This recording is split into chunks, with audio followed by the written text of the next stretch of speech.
Well, in a lot of places around the country, authorities appear to be prioritizing the rights and feelings of criminals over your safety, but they're not stopping there.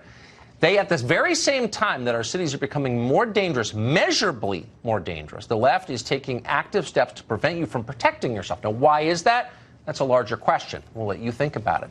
But here are the facts. In the state of California, Governor Gavin Newsom just signed a bill that allows a person's coworkers, employers, and teachers to seek gun violence restraining orders. In other words, boss doesn't like you, now he can ask the cops to take your guns without a trial.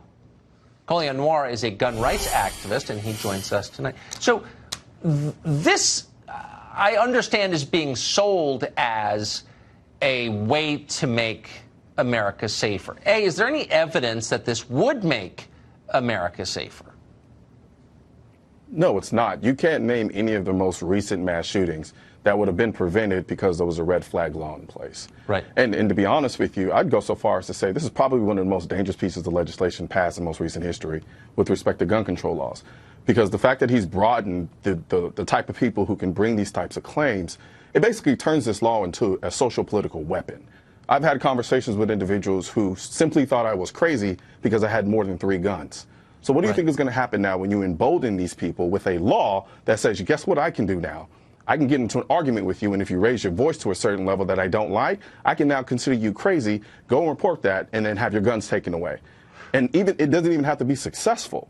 All it has to do is cause a nuisance in my life, because now my guns are gone. I have to pay upwards of $15,000 to $100,000 to get a lawyer to defend the case, and I still may lose. So essentially what he's done is he's weaponized the idea of if you are anti-Second Amendment or anti-gun, you now have the perfect tool to use it against people who are pro-gun. Well, so I mean, I missed this. Just growing, I grew up in this country. I'm 50 years old. I thought I understood our system, and I thought under our legal system, you had to be proven guilty before they punished you, before they took your property away, for example. But that's not true. No, that hasn't changed, well, except for in places like California, apparently.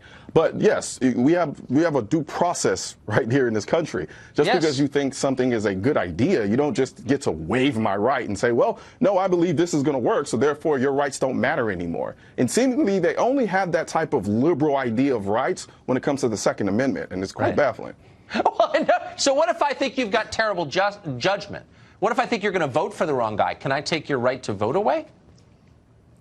Again, I think that's exactly what this is designed to do under the cover, to be honest with you. I think you're probably right. Colion Noir, great to see you tonight. Thank you for that. Right now, there's a culture war against the Second Amendment, which is why I need your help spreading our message to counter their message. You can do this by leaving a comment, sharing this video, and click the bell and subscribe button. Let my voice be your voice, and let them know you want to keep America tactical. Because the right to keep and bear arms shall not be infringed wasn't a suggestion.